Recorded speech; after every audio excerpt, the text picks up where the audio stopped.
Hey guys, welcome to another episode of Ambient Bass Effects Afternoons. So, pretty much, just kind of playing through some ambient type effects and different bass type things as well. You know, What you just were listening to was a brand new capture that'll be available to you all. Let me make sure I got enough volume here. A brand new capture that'll be available to you all real soon on the tone. It's called a tone model, but have several new packs for you guys on the tone model side of the game. We're gonna have. Let me straighten this camera up here.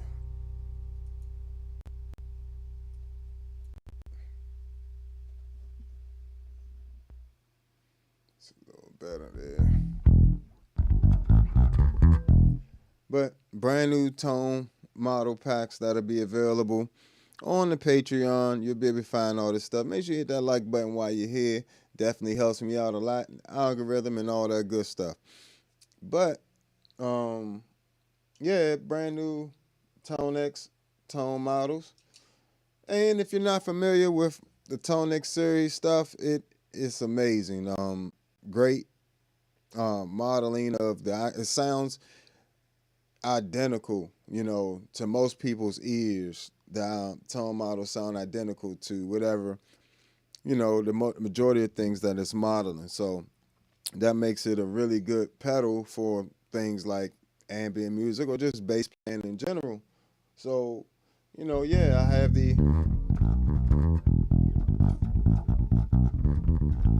it's my bass by itself.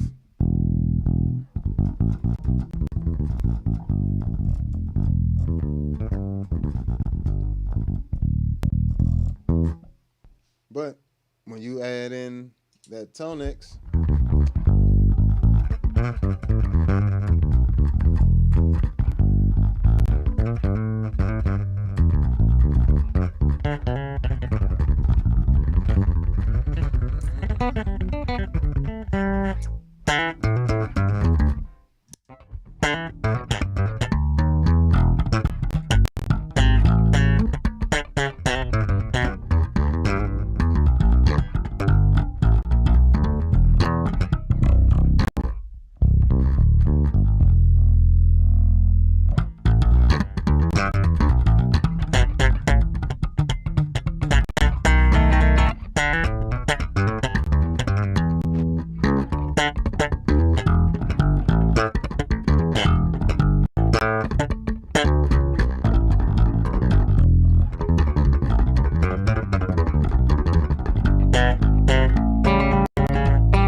and so that's actually the color box, which you see right here. You can see my hand waving there. Right, the little white box you see here. And the Jens Ben Shuttle 9. So, it makes for a great, like a really punchy tone there. As you can see, it's plenty of clarity in there, but still has the punch of the JHS color box and still has the tube, a bit of that tube warmth from the Shuttle 9, with that tube pushed just a little bit to give you a nice thicker sound with, of course, my EQ settings on both things there. So very nice.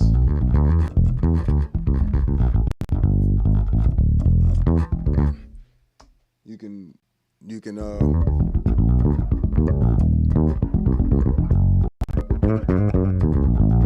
finger style.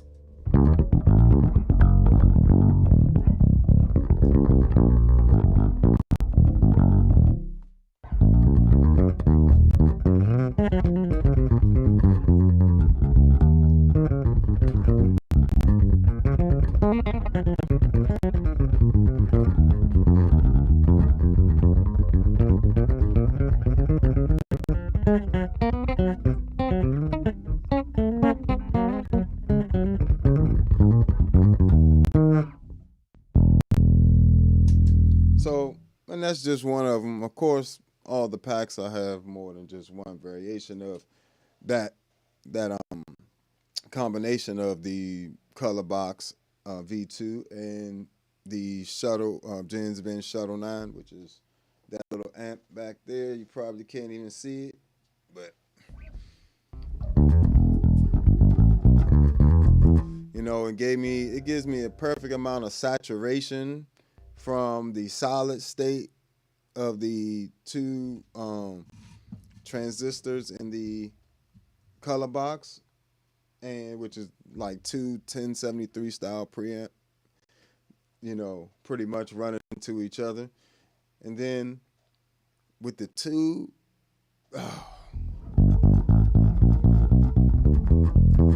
then I got my color box running into the Gensler Magellan preamp.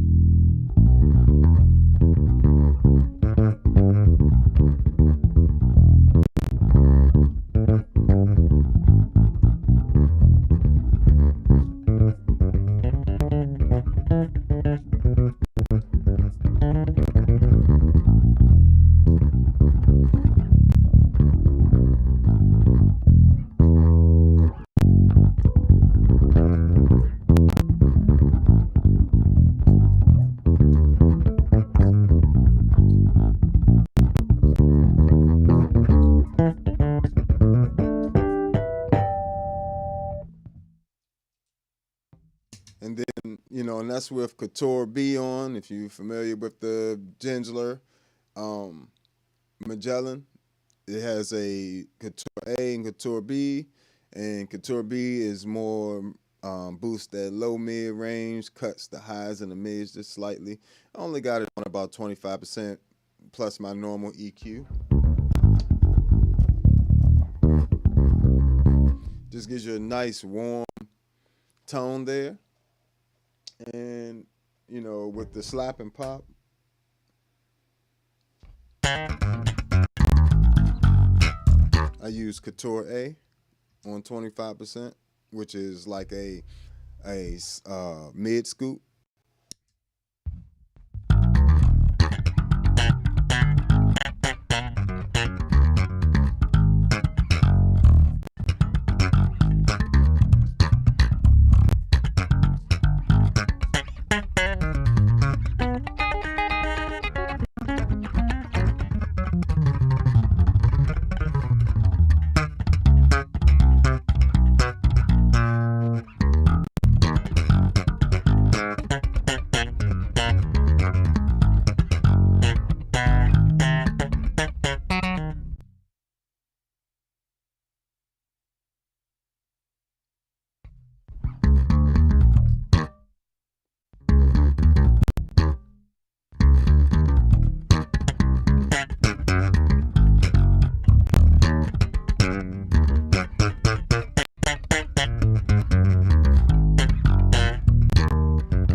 So yeah, you can get some really nice with the color box in combination with other preamps. It gets really nice. You know what I'm saying? It gets really solid and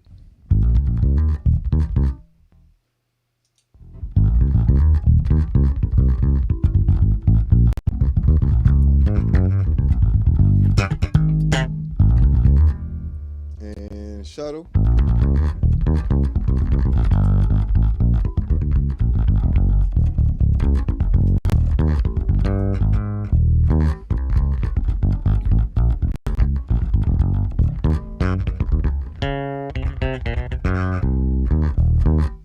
So, yeah, these are some of my favorite tone models right now. You know, of course, I got it loaded up with a bunch of different ones as well.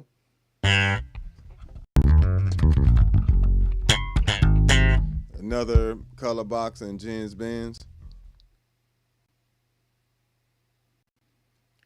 Favorite auto wall? Well, I mean, if you mean like envelope filter or filter, I mean, I have a ton of different favorites. I don't have one of all time can't give you that. But I like the filters in terms of filter pedals.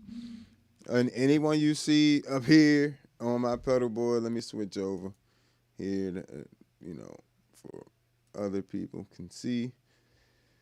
So like I love the bass balls, the Electromonics blurs, MXR bass envelope filter, the Spectrum covers a lot of stuff. What else? Oh, I actually love the filters on these two pedals as well, the Enzo X and the Future Impact V4 VIP.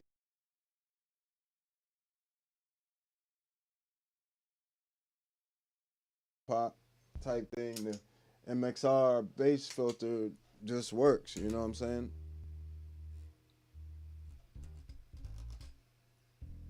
Where my volume go?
As well as if you want to get a pedal, you don't want to use a whole slot on just a filter. You can use the MS-70 CDR Plus has some really good filters on it, but my favorite on there is gonna be the what's this?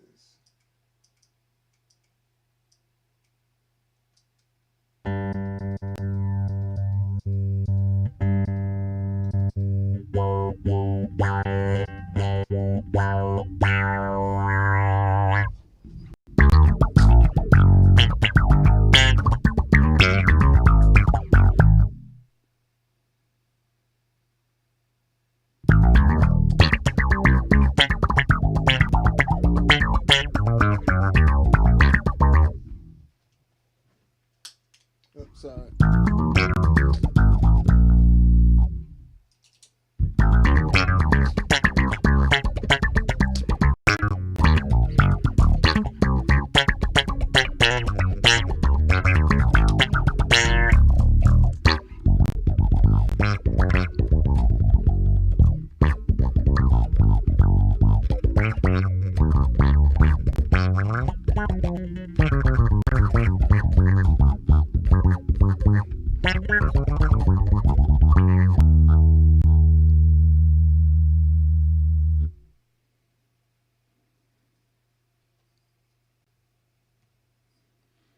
Yeah, and this is what filter is this? That's the low pass filter on the MS-70 CDR Plus. I also like the resonance filter on there. Sorry about that, got a little tangled up. The resonance filter works well. Let me see.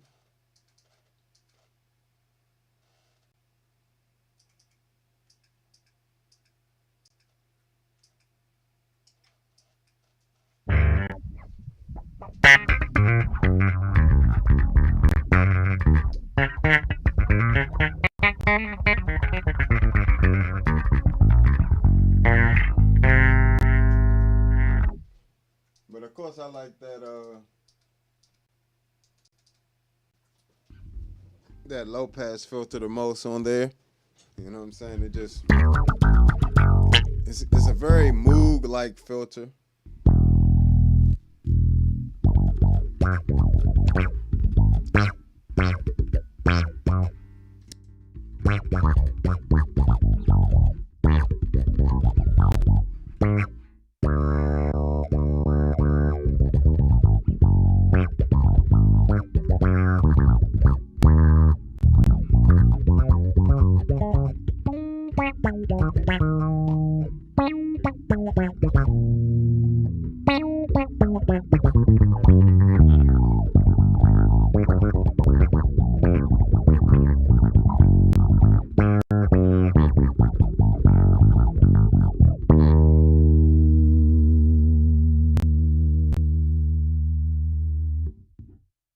Also got a little swell vibrato on there right there.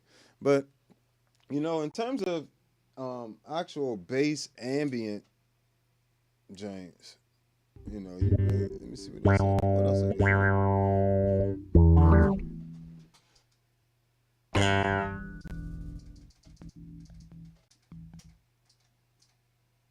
In terms of bass ambient pedals, the MS-70 Plus is hard to beat, especially at the price point. It's ridiculous, for its price. Like, mind you, all these sounds on these different pedals that are have storable presets and all that stuff, I have preset packs for on my Patreon, and if you want to support the channel more. But all the sounds from the Enzo X, Future Impact, V4, and the C4 synth, MS-70 CDR Plus, MS-60B Plus, and the Zoom B6. You can find, and you can already find 11 different preamp packs for the ToneX one, but I'm coming out with 4 new packs for that. So that's what we were listening to a little bit ago. But this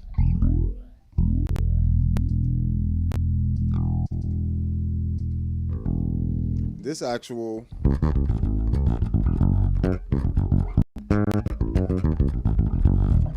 I even did little stuff like the ToneX doesn't do compression, but I wanted to get the tone, color, and EQ of this in combination with the Empress compressor, the color box, and I believe the Aguilar. I did all 3 of those together and got a great result,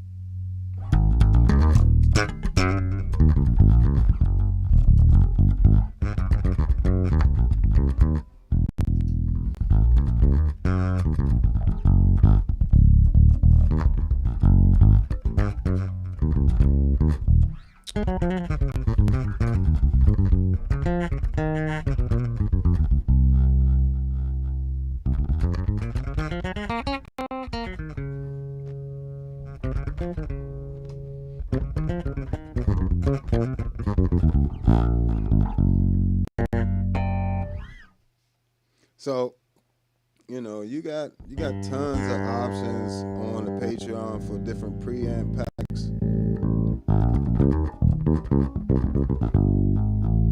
That's the color box and the AG preamp.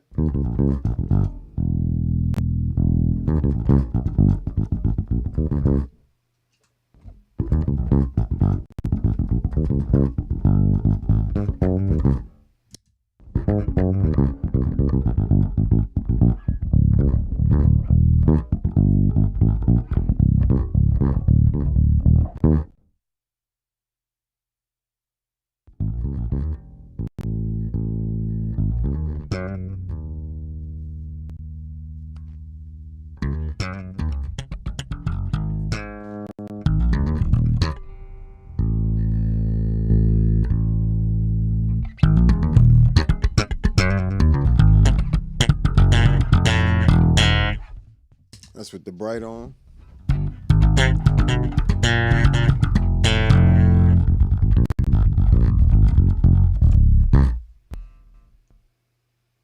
Color box and the SGT.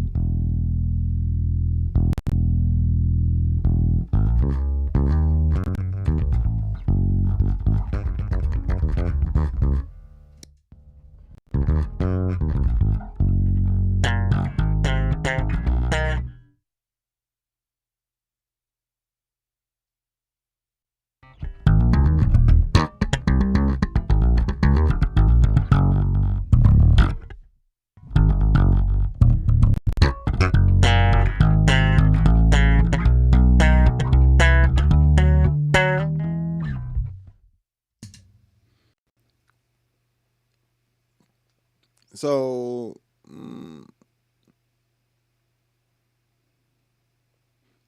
really, with what's going on, either if I'm really ready to commit to a sound for a particular song, then I will. If I have the analog counterparts, I will use the analog counterparts.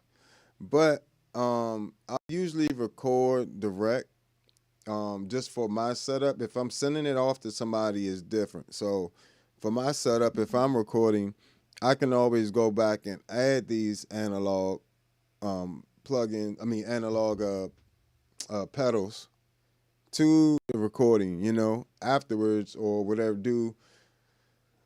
And that way I can adjust things as I'm listening to the record versus playing it and then I got to go back and re-EQ things. So sometimes I'll more than likely, if I have thanks to the ToneX, let's put it like this. Thanks to the ToneX stuff, I have copies of all my preamps, all these different preamp packs that are available on Patreon, right?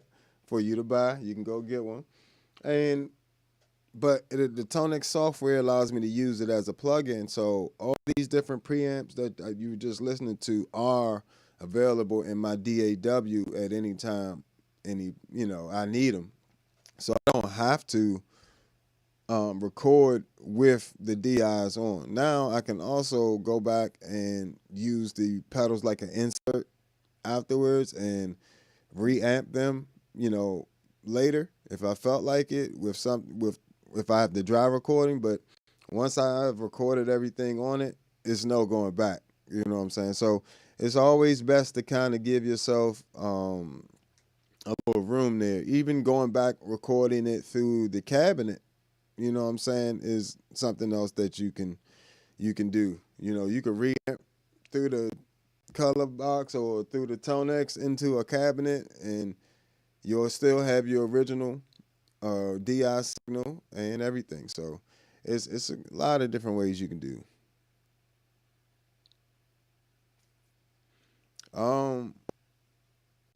Well, in terms of preamps, is nothing you can really. There's nothing that anybody can say in particular is the best. It really just goes on your sound. That's why I have so many of them where you can't really see.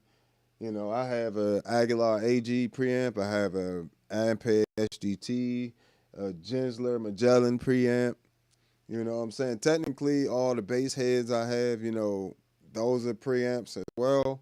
And I got things like the color box. And what I will say is each brand has its own sound. So Ampeg has a sound, Aguilar has a sound, and Gensler has a sound. Like, these are different companies. Eden as well, Eden. I have an Eden WTDI down there as well.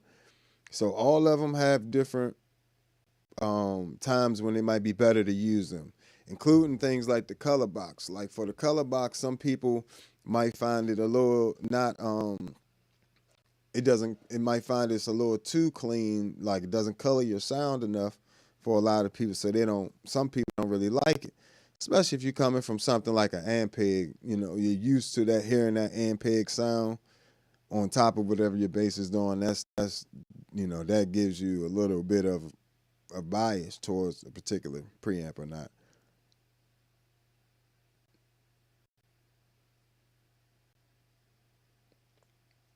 Yeah, the Neve stuff is good.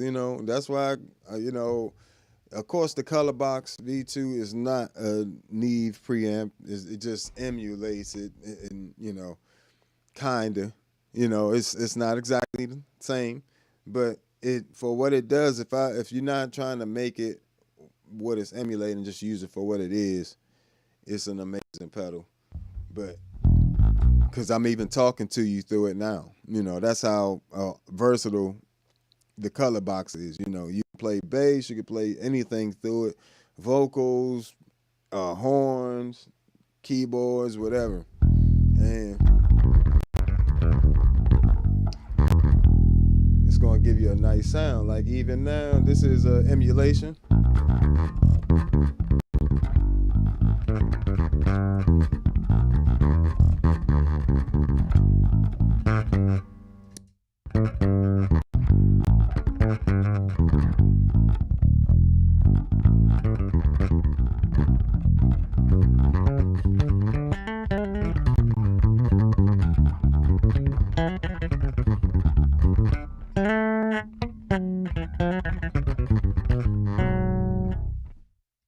So, that's actually a color box emulation there. I mean, well, tone model. That pack's from that preset is from the pack that's on Patreon as well of the color box. You know, and so if I turn it off, you can hear the difference a little better. What it does.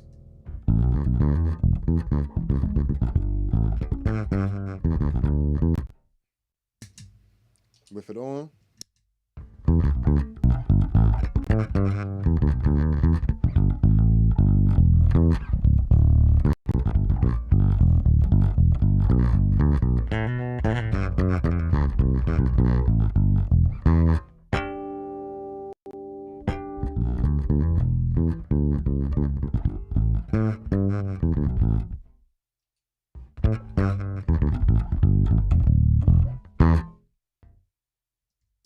And that does sound just like the color box.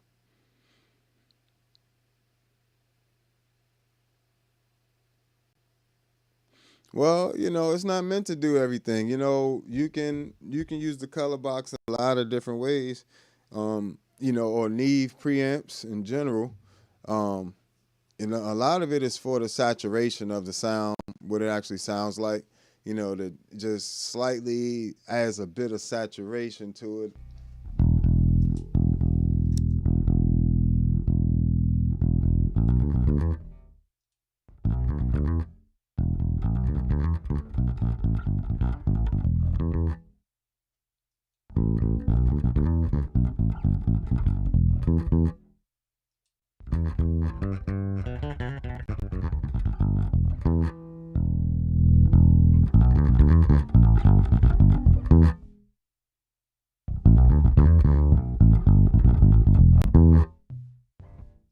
You know, I personally think, to be honest with you, these days you can get a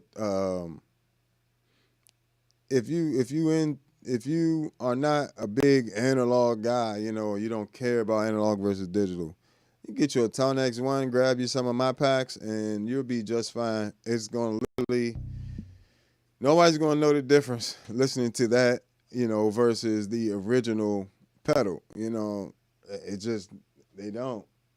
Like I can barely tell the difference at all myself. I'll be lying if I say if when blindly I could hear the difference.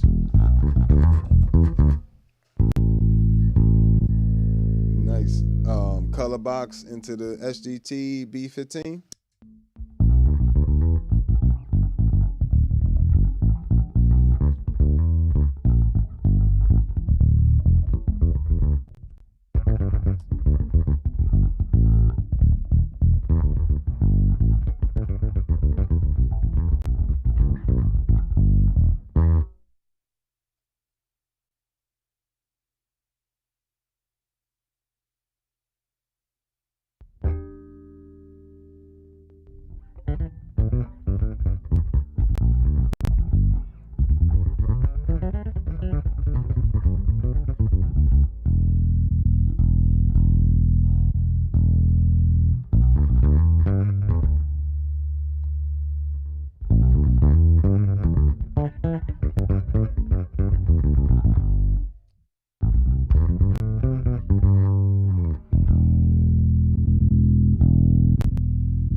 TC Electronic BH500, the original.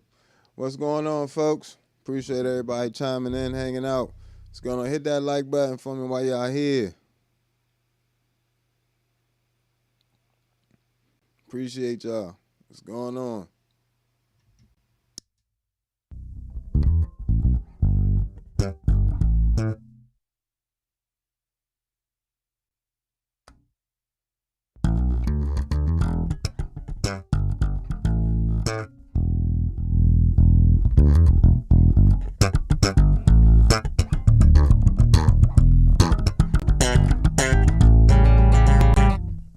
This when TC Electronic had that real modern, like you know, they were one of the few companies that like just had that real modern bass sound. Then you know, everybody always trying to get that vintage bass sound. Like every bass company doesn't need to have a vintage bass sound. Like I hate that.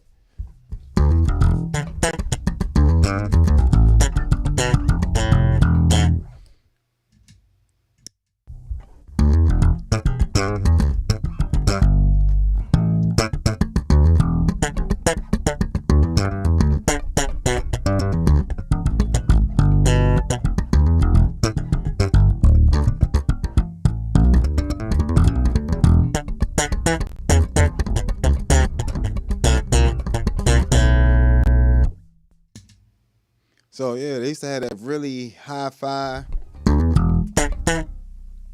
you know, compared to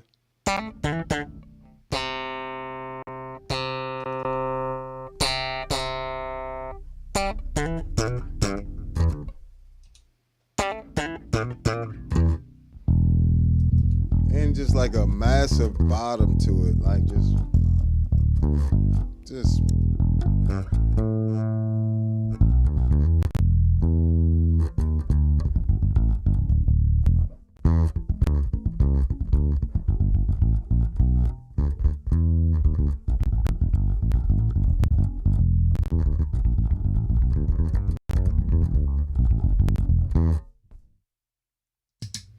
so yeah, the TC Electronic stuff used to be fire, and you can't even get that head anymore. So, but you can get it if you got ToneX one or ToneX pedal.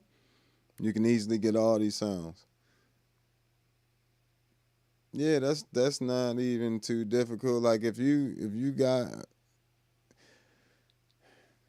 gonna get one amp, that the difficult part is you're gonna have to get something that covers um that has enough power and is big enough. So you're gonna need something that's at least 300 watts. And I would recommend getting something. It really doesn't even matter because with the rest of the pedals that you would get would like it wouldn't even. It's going. You're gonna skip the built-in preamp anyway. The next two pedals would be Empress, ToneX One, and the Source Audio Atlas, which is underneath here. You can't see it.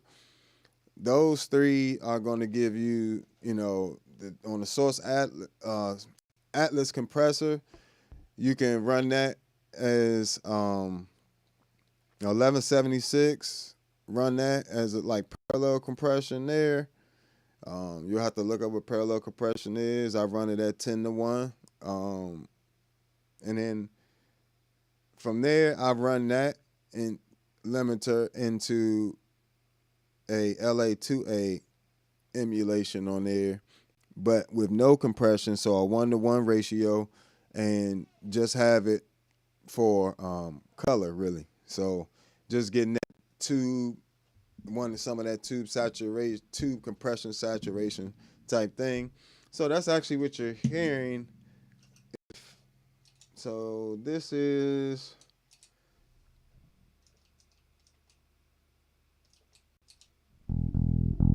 just my bass.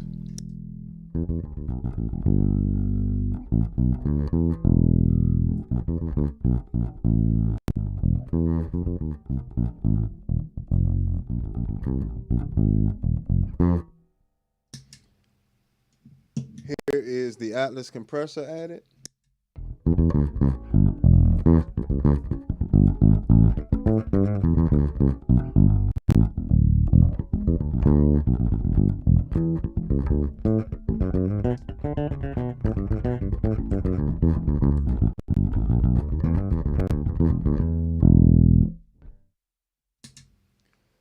So then, you know, when you add in the Empress compressor, here's my bass dry again.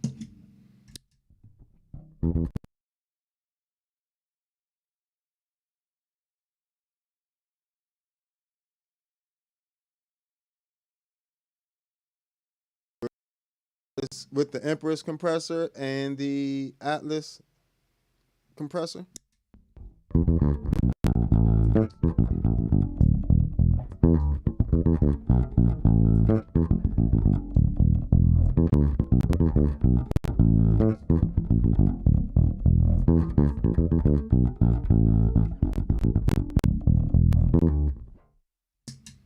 Then you kick in the ToneX one, which is actually using the color box and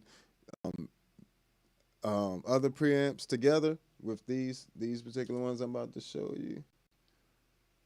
Let's see which ones I just do today. Where is it?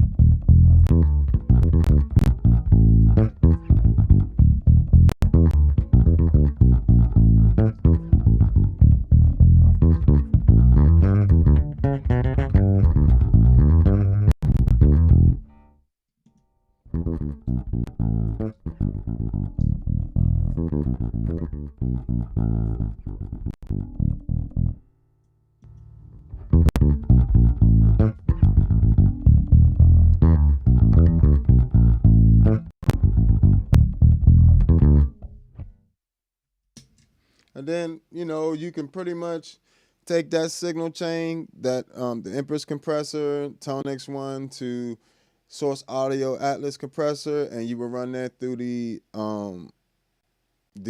will run directly into the Empress, and then directly into the to the return of your effects loop on whatever power head you got.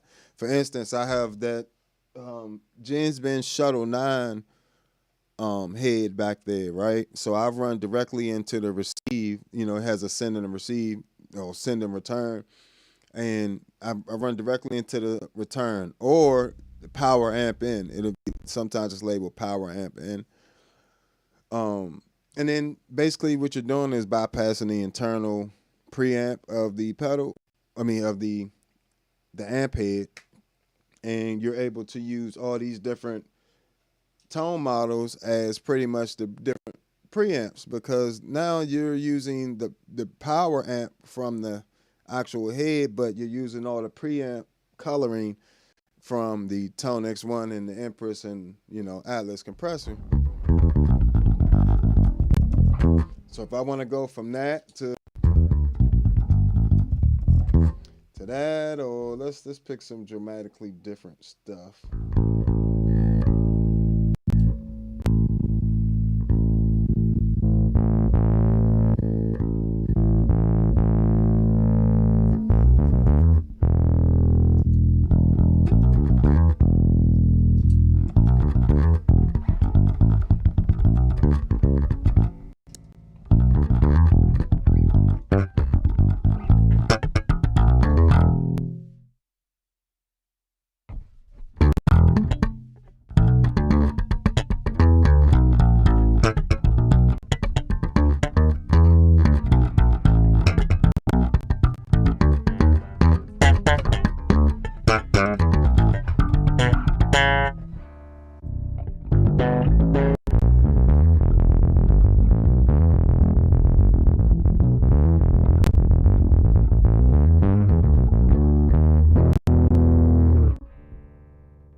Thanks. I appreciate the sub. Always appreciate it. And the compliment. Thank you.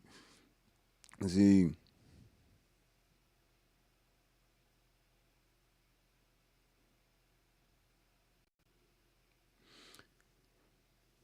Oh yeah. Well, I actually have a MIDI controller that I use to control a lot of these pedals that have MIDI. Like for instance, one, two,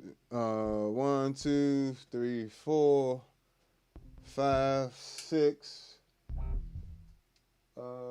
seven, eight. So eight of these pedals have MIDI capability. So I use that to do a lot of the switching. I don't even know what that means. I'm not reading that, but appreciate your commenting. So it's it's a thing of having, I don't really change this pedal order too much at all for the most part. I might, swap out like the plethora for one of these two there, or I might do something like that's pretty much it. I just rearranged this whole setup here, so to have it exactly like this, because this is the order I need everything in to be functional when I'm writing and just be able to get right to things. So like for my normal gigs, this is my normal gigging bass pedal board right here, and this is just one plug. Each of these boards is one plug. So even if I was to take all three pedal boards, besides carrying them in, setting them up easy, I just plug them in three plugs. It's not hard, like, but with most gigs, it ain't worth taking that much gear. You know what I'm saying? I want to minimize my risk, so taking something like the ToneX One definitely saves, makes me a little bit more comfortable. And meaning I don't, instead of taking the color box and the Magellan, that's like $750 right there, or the color box and the SGT, that's like $800 right there, $900. Instead of taking that extra money there, I just take a ToneX One and it's $179, and I never have to risk my analog stuff that I primarily only need in the studio. Nobody cares live. Live, that ToneX sounds perfectly fine, and even on the records, it sounds perfectly fine. It's a really good pedal, and it already has like a little chorus and stuff like that in there. So modulation, delay, and reverb, and compression and noise gate. So with the ability to make more tone models, meaning the ability to add more amps and the tone net. So, and it comes with amplitude as well.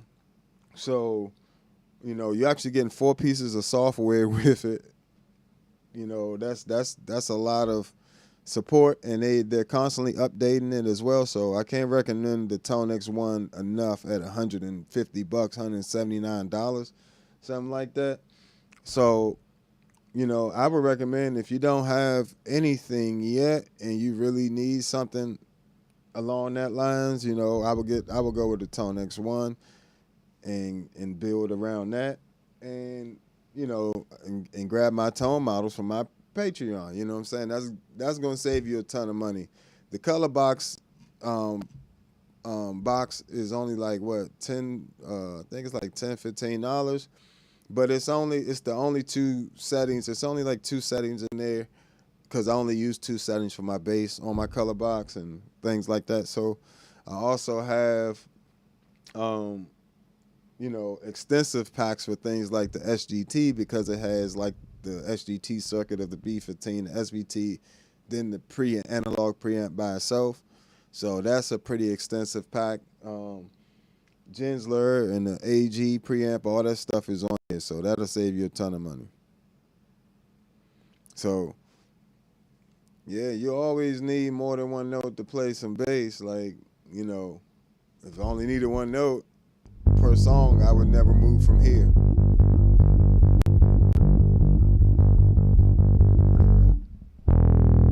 But, and I love how it even models like how it reacts to the gain.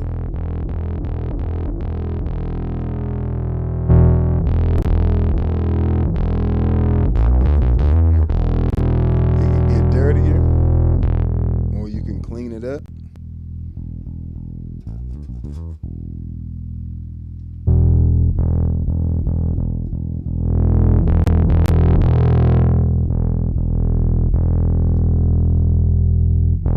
So it really does react like the amplifier does, pretty responsive.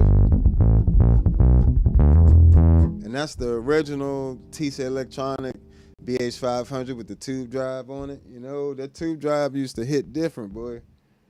It got feel kind of watered down a little bit now, but it is what it is.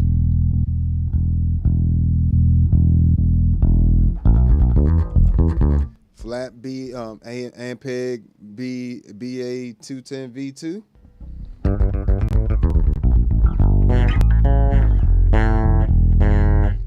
So yeah, that pretty much covers all your normal bass needs. You know what I'm saying? Something like that. But you know, when you want to get fancy, you can add things like the Future Impact, and you know, I got packs. The cool thing about today is, you know, when you can get these packs from people. All the sounds you hear from me, you know, and other artists that are on stuff, like a lot of us have packs and stuff.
So yeah, it's so much stuff available for players now, man. It's not even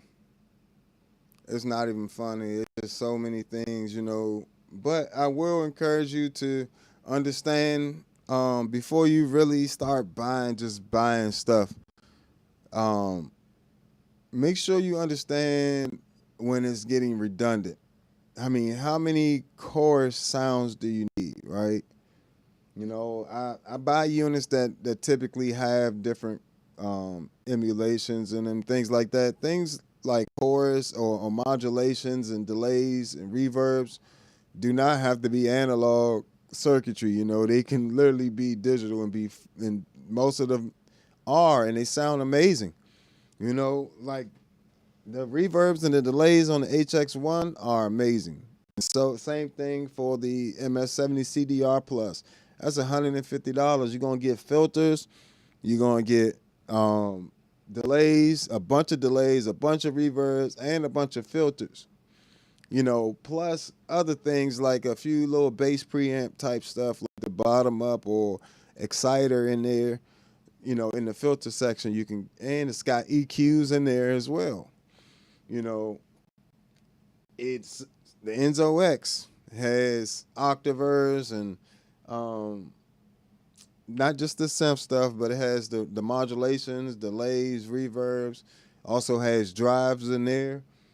Future Impact, same thing, except it doesn't have reverbs, but this allows you to have 4 oscillators that can have up to 3 different waveforms per oscillator. It's just so many options on here.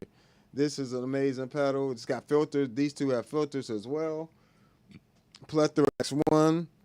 I like this for the chorus, the chorus, the tremolo. The delays are okay, and the reverbs. I love the reverbs on there. But stuff like that will help save you some money from buying a million reverb pedals and this pedal and that pedal. A lot of the YouTubers you're seeing are getting paid, or they're getting sent those pedals for free. It's much different than what I'm doing. I buy all this stuff, like, so it means something to me. I'm not just, oh, somebody gave me something free, let me talk about it. I don't do that. What I do is I go spend my money, and sometimes I spend you guys money as a community. The money I get from YouTube, as well as the money that you guys send me on Cash App and Super Chats, I put that towards getting new pedals.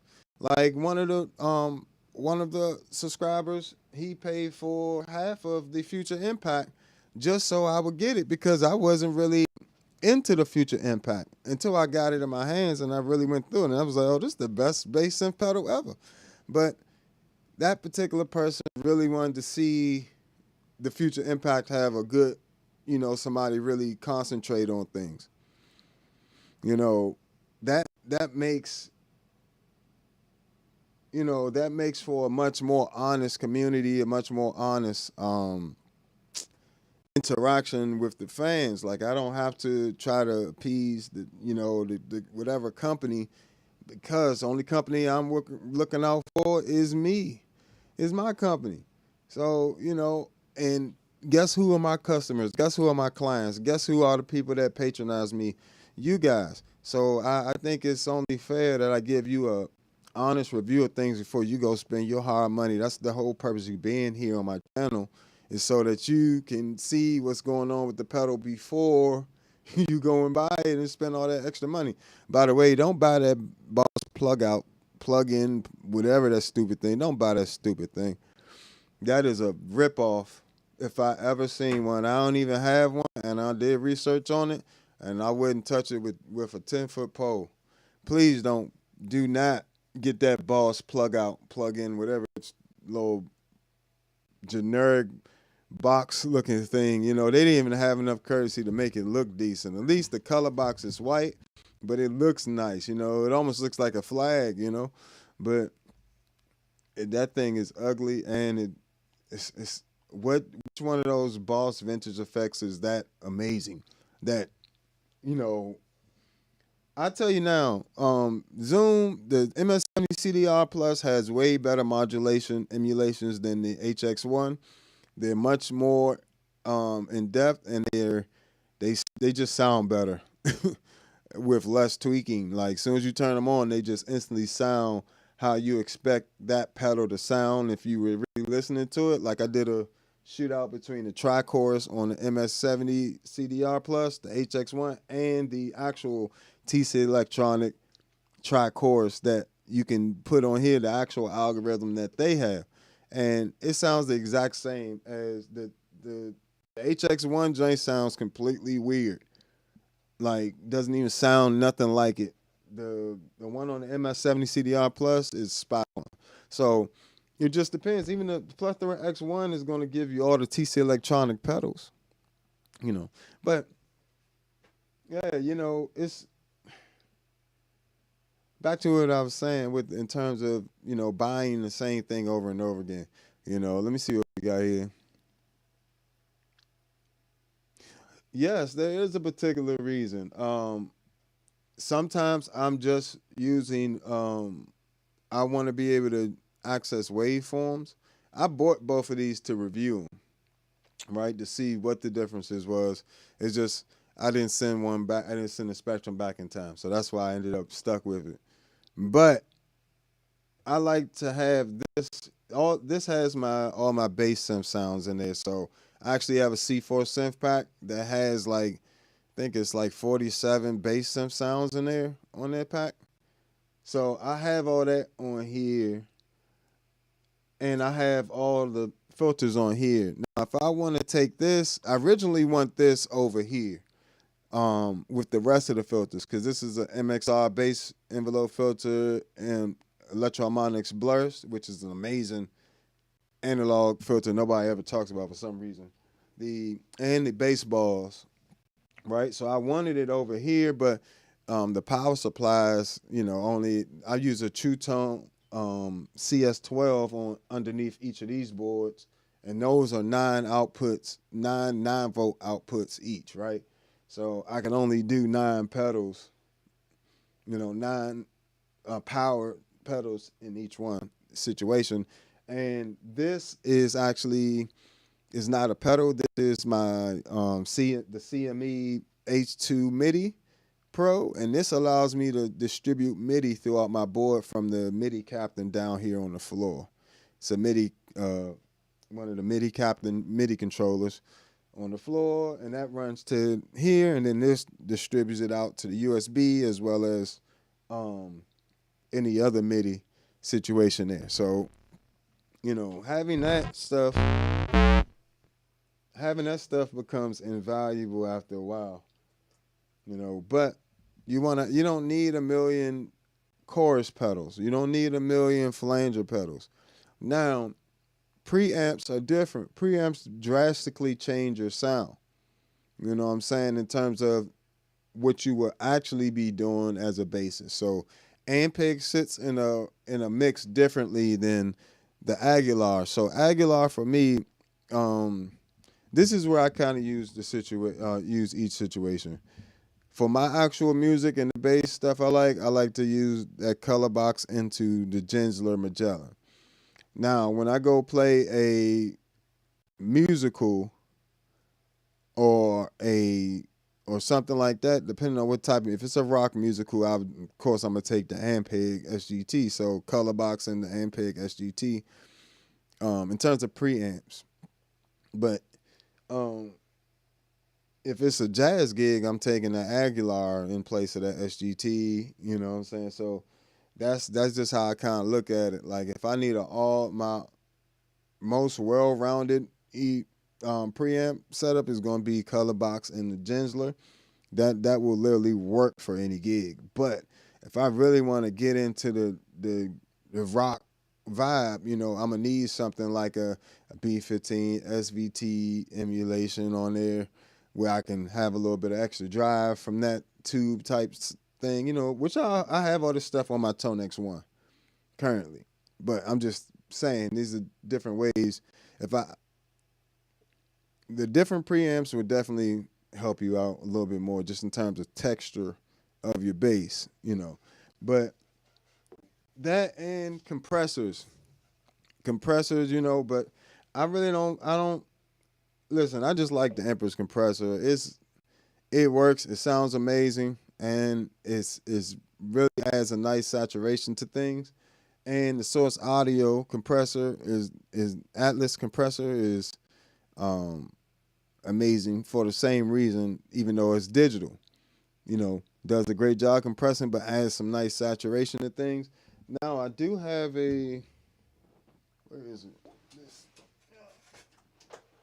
TC Electronic Spectracomp.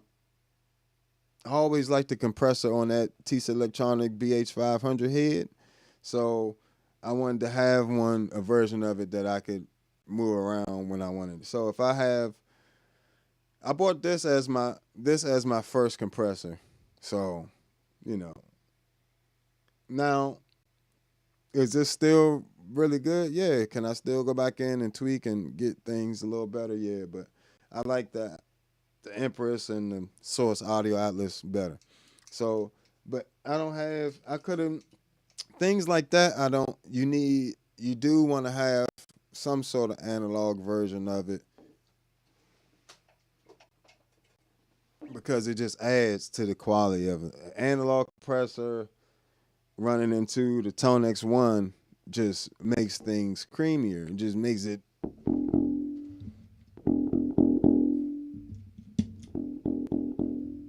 in my opinion, just makes it a little bit better.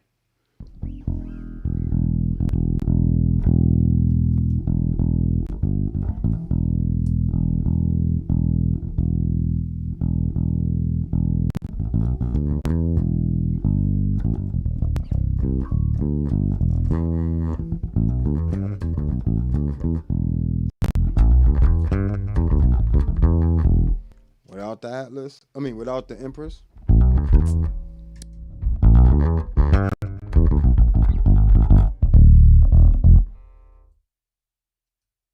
with it.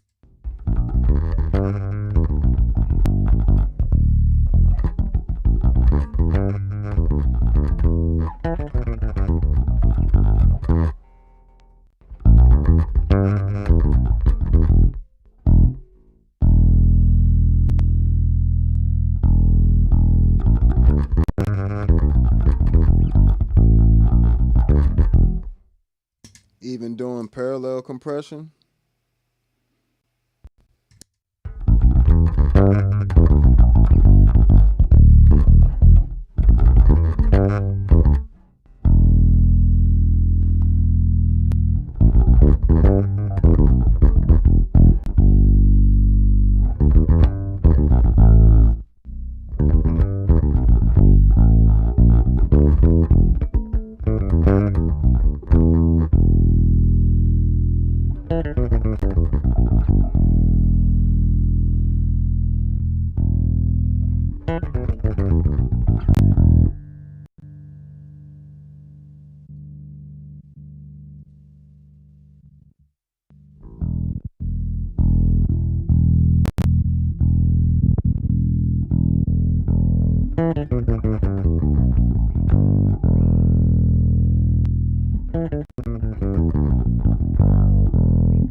So it just adds like a nice texture. You can hear even by itself.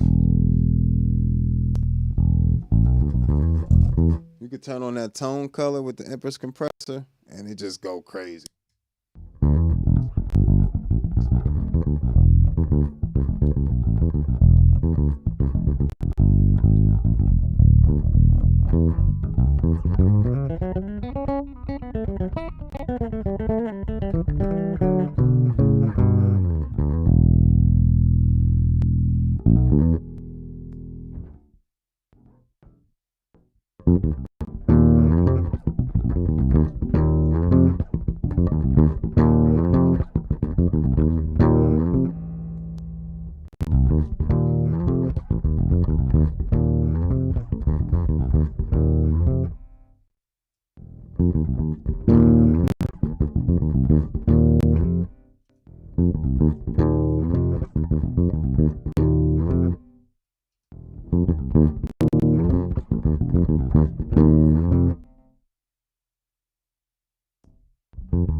So yeah, the Empress is an amazing compressor. Even if you just wanted to run the Empress by itself in front of in your bass, you still good money. It's you great money. You know what I'm saying? I'm sure the engineers will love that. But if you want to have that amp sound to it.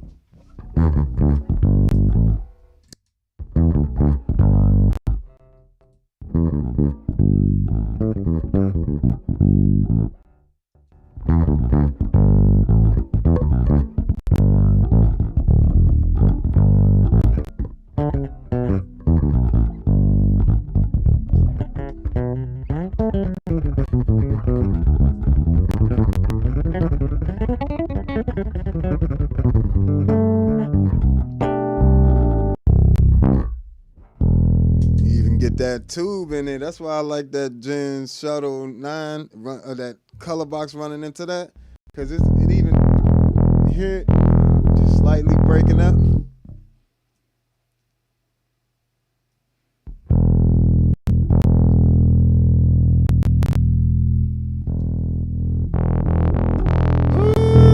Get that tube in there. That's that real tube.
Completely clean now,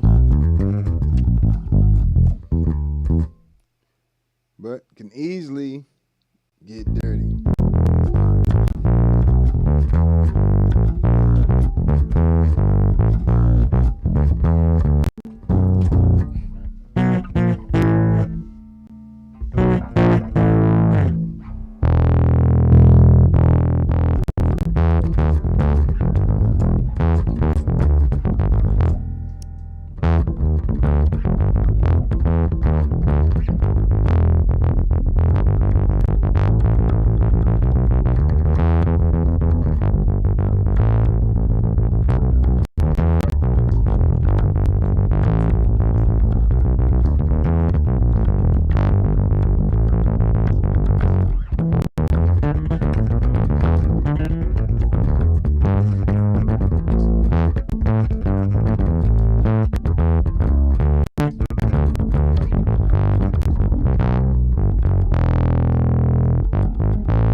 Yeah, that the update they did to that Marlin is really nice on the ToneX.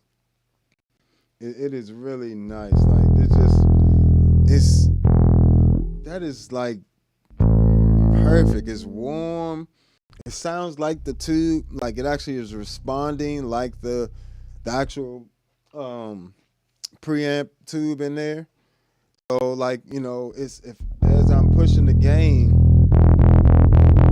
it's breaking up more. As I'm bringing it back, it's bringing it back.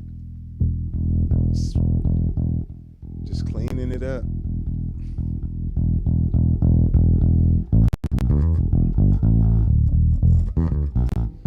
So now, and things like that mean I don't have to have a million of versions of this same EQ, same pedal and amp setup. I can EQ it on the fly if I needed to as well. If I needed to bring back those lows a bit, or bring them up, or bring back some of the highs, depending on what if I'm moving around with using different gear and stuff like that, or different places. It makes a difference in terms of you're going to. This the other thing I would say be careful of with gear. While we getting things like the Zoom B6, it's got different amps on there, the ToneX one or the Valtone, or Valtone, whatever that thing is called. Valtone, I think it is. Or the Quad Cortex, whatever you may have, you don't need to really switch amps every song. Like, you know what I'm saying? Like, I told somebody this the other day, I was like, how many amp models do you need on one gig? You only need probably about 3 as a basis. You know what I'm saying? You need a dirty one, you need a clean one, and you need a slap and pop. You know what I'm saying? Fingerstyle and slap and pop, pretty much. Those all require drastically different EQs. The fingerstyle one, you can easily just adjust your bass and get it to do other things, like so for you could solo and different things like that. The dirtier ones for songs that need overdrive or need a dirtier tone, you know what I'm saying? And then it's like, how many?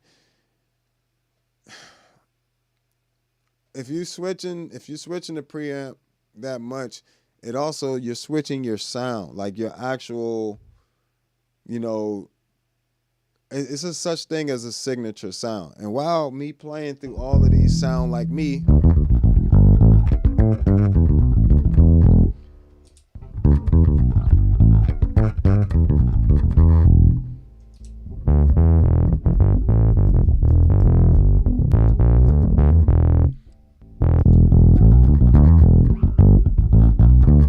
why not just choose between one of those for the gig? Like, just whatever one you want to use for your rock stuff, with that cleaner Ampeg sound.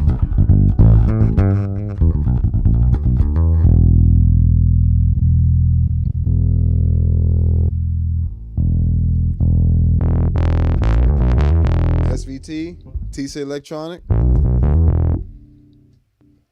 and Jen's bands.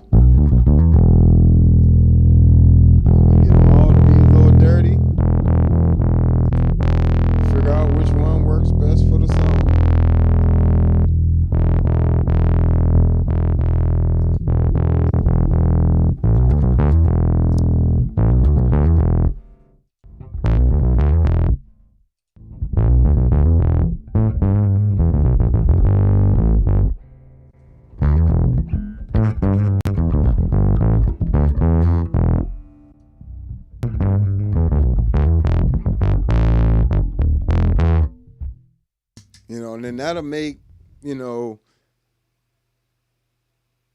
if you're going to do all dirt sounds, that's fine. I mean, but pick, whatever you need. That bass sound more than likely will work for other songs.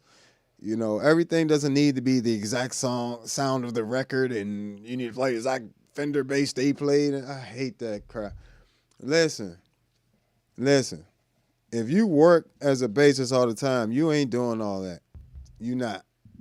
And if you're doing all that, stop it, because you're wasting your time. You could be practicing or doing something else, trying to recreate everybody else's tone and this and that all the time. If it's a stupid phaser on there, put a phaser that's close to it on there and go on about your business. Don't spend a whole bunch of time trying to buy all this different stuff to get it sound like the Beatles or sound like this one. Make sure you got the gear that allows you to sound like you, okay? That is the most important thing. All this gear up here is so I can sound like me. Ain't none of this something I copied from somebody else. This is all things that I'm like, okay, this can enhance my writing or composition abilities, not necessarily composition abilities, and then, like, I'm talking about like just the sonic sounds that I'm hearing in my head I'm buying things to get those sounds out. So I had a vocoder in my head, so I needed a vocoder pedal. I had strings and choir stuff in my head. So as soon as the Mel 9 came, I got that. I heard road sounds. Like I love an EP. You had to get that. I always loved the sitar sound. You needed that. I wanted to have an organ and be able to play guitar type stuff and synth type stuff. So I got synth pedals and a really nice octaver. You know what I'm saying? Things like that. Those change drastically alter my sound and like give me real options there. You having 10,000 of bass tones, only person that can hear that is musicians, and musicians don't buy music. They're not the consumer for you. I think that's very important that we stress that to the up and coming musicians that really gonna take this serious. You know what I'm saying? Like, you can't spend all your time trying to please other musicians, because other musicians, while we do hire each other, if you want to be a star, if you want to ever be your own boss and run your own band and run your own thing as an artist or whatever, you know what I'm saying? Like, you can't spend all your time trying to sound like somebody else. You have to spend more time trying to sound like you than anything. Even while you playing covers and stuff. Like, I play in cover bands. I do wedding bands. I do all of that stuff. I got, I spent time getting little, little Michael Jackson in there. You know what I'm saying? You know what I'm saying? I spent some time doing it now. Like, so I can.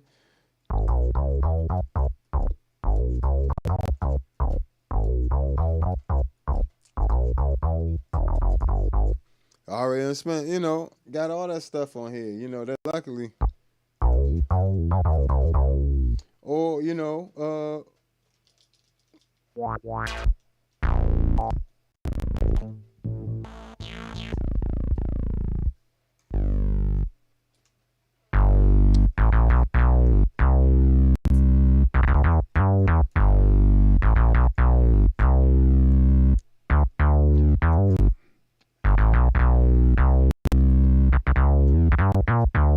man in the mirror. So, I do spend some time, getting different sounds I might want in my arsenal. But trust and believe, it's not just for one song. I got those sounds together, one, because I sell preset packs, so I know it'll make you guys life a lot easier for sounds like that if you already have it in the pack and you don't have to sit down and do it. Now you can spend more time playing. That's the purpose of buying the packs. But yeah, it shouldn't be your primary thing though. You know what I'm saying? It shouldn't be your primary thing to sound like somebody else or want to be somebody else. You should always want to be you.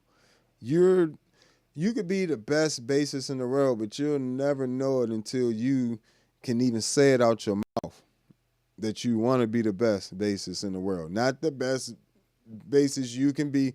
I mean, that's too. You want to be that too, but I think it's a lost thing now where a lot of musicians are just so get along. Like, I just want everybody to like me, and I don't want to ruffle any feathers. And if I say I'm the best, then what does that mean for everybody else? I mean, they second. What do you want me to tell you? My name is the Bass Negus. It's my name. I don't play when it comes to stuff like that. But I say that because I want you all to always approach things with confidence. Approach it with your intention to be the best, even if it doesn't pan out that way for whatever reason. Never do anything and expect to not win. Like, that's insane. Like, it's a lot of that trophy culture these days. Everybody get a trophy, but don't be afraid to say you want to be the best. You know what I'm saying? Because if you don't say it, first of all, you will be the first person to say it. If you can't say it and say it out your mouth, nobody else fixing to say it. That's the hard part about it in life. You got to be willing to say, I want to be the best. I'm going to put in the work to be the best. You know what I'm saying? I'm going to put in the miles, whatever it may be. I'm going to, do my best to put a real effort into doing it and put a champion effort into it. Like, you look at what everybody else is doing only to say, y'all pulling hours like that. Well, I need to make sure I'm staying pulling my hours and things so I can keep up, especially when you're in a band. Nobody like to be, you don't want to be the least talented person in the band. And really, when we say talent, we really mean skill. Nobody wants to be the least skilled person in the band. You only can do songs as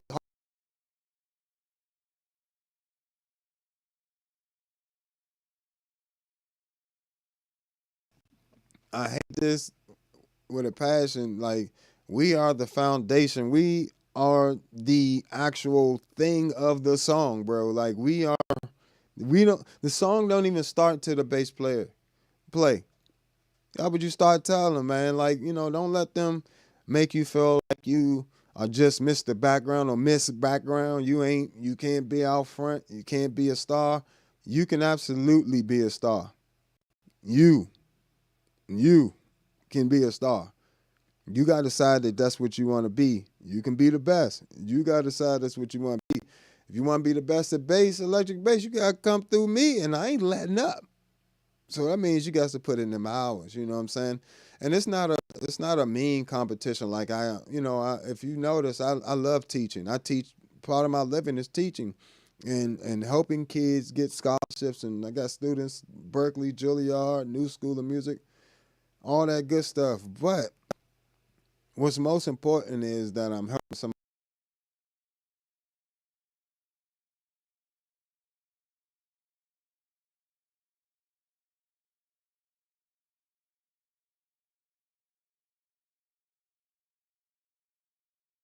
The same way, if a boxer, boxing, or if you went up to an MMA fighter, use some common sense, But I say that to say, people will tell you as soon as you start saying you're the best. It's gonna be those people that's gonna tell you you're not. As soon as you start believing in yourself, it's gonna be people telling you not to believe in yourself. Like, well, you just a guy down the street. You ain't got. Don't worry about that. Don't worry about none of that. That's just noise. Understand that you will be whatever you decide that you want to be. As long as you put that best effort forward, things can move forward. You know what I'm saying? So, even with this YouTube game, you know what I'm saying? It ain't, it's not always peaches and roses, just because I'm on YouTube doing something. And, of course, I would like my channel to grow faster, but I got to do the work. I got to keep going. Just because it happened faster for somebody else doesn't mean it's going to happen the same time for me. Just like I was able to play at 4. I started playing when I was 4, and I'm 36 now. So that's 32 years of playing music. That's a really long time. So don't look at it like, oh, he's so far ahead. No, I've been doing this a really long time. But you can easily come in and get your rocks off on the bass. You know what I'm saying? Come in and just, what I'm saying? Go hard on them. You know what I'm saying? Don't let up. The hard part is not letting up. Because in 32 years, I've maybe taken off 6 months in total, all together. I've never taken off more than a week because, especially as I became an adult, because I'm doing it for a living. But I've never taken off more than a week. Not saying that you shouldn't. If you hurt or something like that, he'll rest up, get back to it, and put in that grind. Do not think it's going to happen out of nowhere. So that's my little motivational speech for today. Get up and grind, get some practice hours in. A good way to get a lot of practice hours in, 2 hours in the morning, 2 hours in the evening, that's 4 hours. That's 4 hours. That would be, if you can squeeze something in at lunch, or whatever, if you're in high school or something like that, always always make sure you got a band class, because even if you're not playing bass in that ensemble, if you're playing a different instrument, trombone or saxophone or whatever, it's just going to teach you a different part of music. So I spent a lot of times in ensembles not playing bass before I ever played bass. So spend some time on different situations and understand that it's all a journey, and everybody's journey looks different. Some people are fast starters, some people slow starters. At the end, it just depends on the type of person that you are. But let me see what we got here.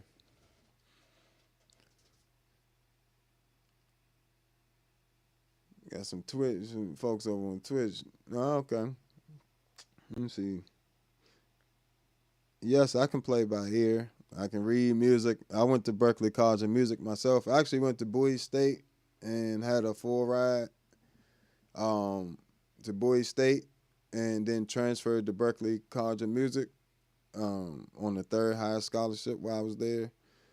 And so that's pretty much the collegiate background, But to be honest with you, you want to be able to play going into college. You don't want to be getting to college. Only way to get a full ride to college is to already be able to play before you get there. That's one of the things I hope kids do. I teach with a nonprofit called FAME, which is the Foundation for Advancement of Music and Education here in the Washington, D.C., Maryland, Virginia area. So if you got any younger kids that's high school and middle school age, and they want a good program, I personally am handling the curriculum and different things like that for stuff. So it's going to be everything they need to get them going for scholarships and everything else. But back to my original point, you want to be ready. You want to be, when you go to audition, you want to go in being able to play and sight read, play decently by ear, and have two contrasting pieces that really are as high as level as you can obtain. So basically, so I chose a classical piece and I chose a jazz piece typically. So when I was originally auditioning for college, I did a ragtime piece, a Scott Joplin piece. My first full ride for music was for piano and trombone. So I auditioned on piano and trombone for the college I ended up going to. No, I actually auditioned on piano and sax, and then found out they needed more trombones. And I was like, if you give me a little extra bread, I'll play trombone. And I auditioned on trombone. I was already in, I already had a full ride. But, did you know they'll pay you to go to school? Did you know that? They'll send you money back every semester. You're good enough. Between your financial aid and everything else and a full ride, if it's over the bill, they send you that check. They send you that check. You know what I'm saying? So, I got paid to go to college, for real, for real. When I was at Bowie State, at least. At Berklee, a little different story. Berkeley's a lot more expensive. So it was more so, Berklee was more so a thing of, I had the third highest scholarship, so school was completely paid for, but I still had to take care of room and board and food, all that type of stuff. But they didn't have all the dorms they have now. They got all these dorms now, but we had to live off campus and find roommates, and I didn't even know anybody in Boston or anywhere near Boston. So I just happened to meet somebody in the financial aid office. It all worked out. So sometimes you got to go even when you don't know where you're going to stay. I was up that joint for a week, homeless in a hotel, trying to figure it out, boy. But, I also used my networking skills and just was talking to folks as I was walking around the school, and I found me a place to stay. I wasn't playing with them. But the hardest part when it comes to getting yourself together as a musician is knowing what you don't know. Because it's hard to know what you don't know already. So, that's why you got to constantly keep practicing, keeping your ears open, keeping your ears open for knowledge, not just the music, because a lot of people want to just hear the music and don't want to ever have to look at a book or sit down and really study what something means and get in. If you want to be the best or you want to get better instantly, get deeper into the knowledge side of things. Your hands are already strong enough to play the instrument. You're already playing it. Which was not strong enough is up here. It ain't your hands. My hands actually, I'm still recovering with my hands. That's why I played with the glove for a little bit. But, it ain't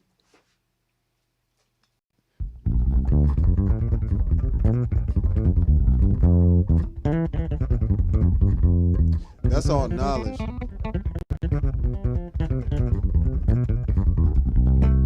That's all C major scale. But how are you able to manipulate it? What you can do with it makes a difference. Even when you're playing ambient music and different, jazz or classical, your technical abilities are different than your actual knowledge. So I always tell people it's two parts to music. There's the music theory and the actual, when I say music theory, I don't mean just read music. I mean all of it, like the emotional side of it, the knowledge side of things that aren't, that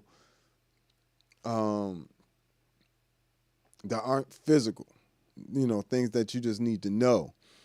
Then there's the actual physical stuff, like the actual execution, the technique. So when I'm playing fingerstyle, if you notice, let me see. So when I'm hitting the strings, I'm doing that the same way every single time, especially in my right hand.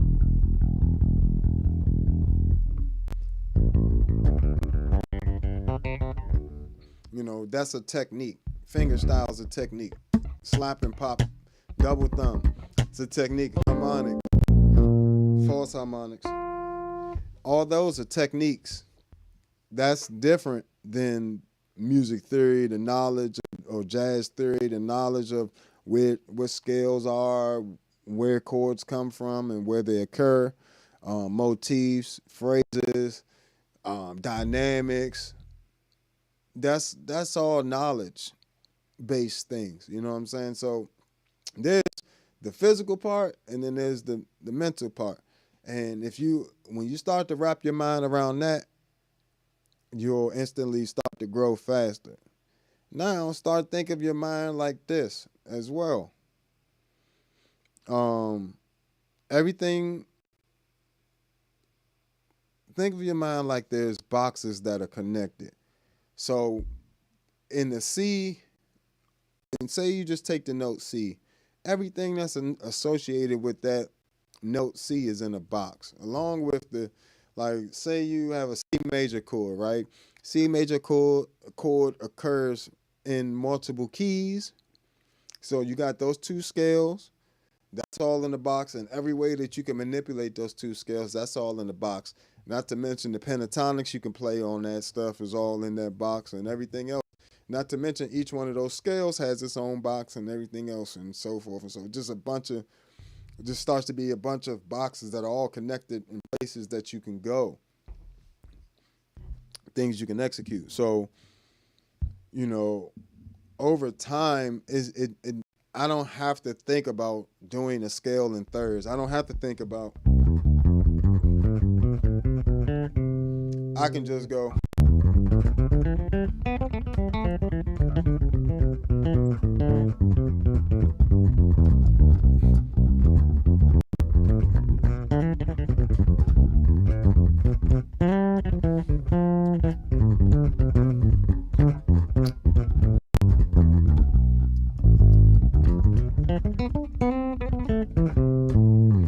Yeah, I don't have to think about every individual note, or it's more so it's all within these different boxes of things that I've practiced. Me practicing slowly.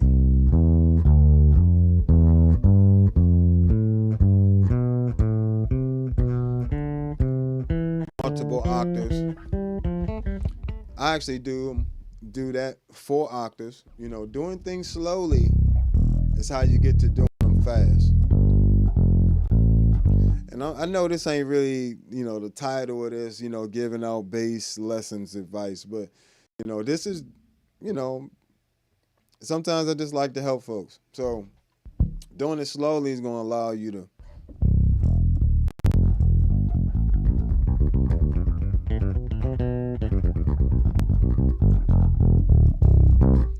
be able to do that, you know what I'm saying, as quickly as you want to.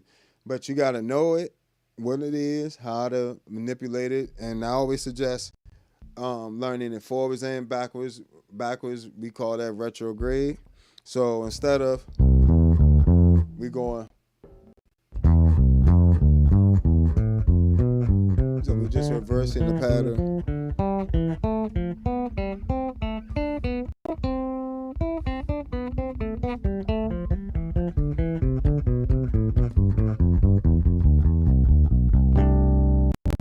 So that's all within that C major scale box.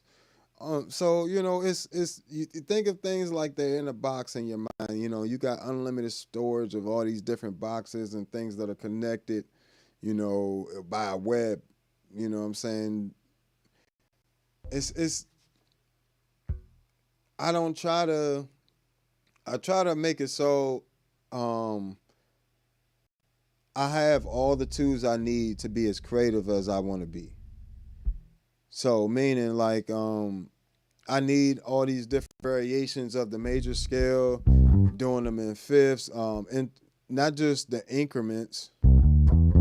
So not just the 1 2 3 1 2 3 1 2 3, but doing the intervals and the retrograde of each one of those patterns.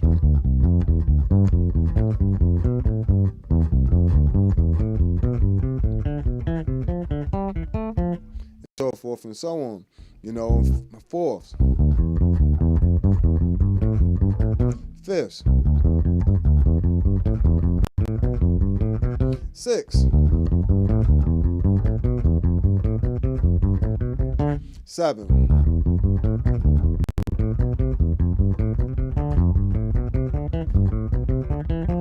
so forth and so on, and the retrograde of those patterns. So doing things like that, and of course I'm gonna do a bass. I'm still working on my bass course. This is really difficult. Still working on my bass improvisation course. Well, it's several courses: a music theory course, bass technique course, and then there's going to be my patent pending improvisation system, which is going to allow you to solo and write melodies and sight read better and just understand music as a whole a million times better without sending you through a million hoops to get there. I don't do none of that fluff stuff. Oh, you just gotta feel it, and it'll come to you if you listen to enough and you do enough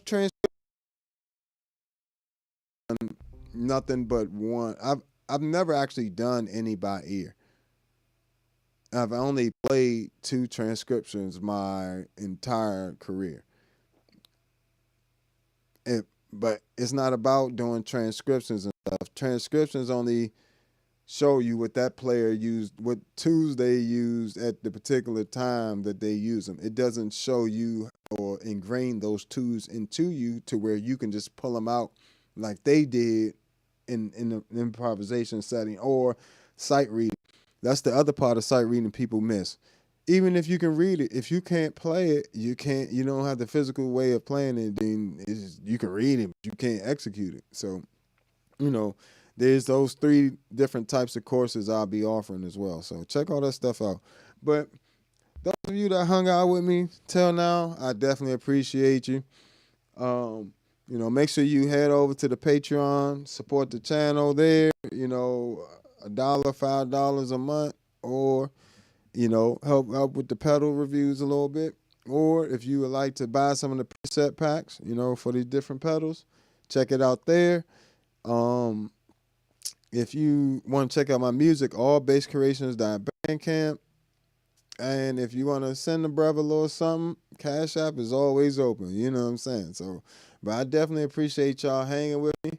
I'm also going to start offering a limited amount of lesson slots. So, you'll be able to have a once a month video one-on-one with me, but I'm going to do a very limited amount of those. So, I'll let you guys know when I put that up on the Patreon, and then you can actually have a one-on-one on either, it could be bass, it could be music theory, improvisation theory, it could be helping you set up your effects, situation, whatever you need. I'm gonna be here for it, and we're gonna make it happen. So we'll talk about that a little bit more later. But this has been another episode of All Bass Creations, Effects, Tutorials, Demos, and Review. I am the Bass Negus. I truly appreciate all you guys hanging out with me today. It means the world to me that any of you guys have spent time hanging with me. So make sure you hit that like button and make sure you subscribe. I definitely appreciate all the love and all the shout outs and all the everything else that I've been getting on my different social media stuff, or people messaging me about the preset packs. Thank you. All the people that support the channel buying preset packs, thank you. Everybody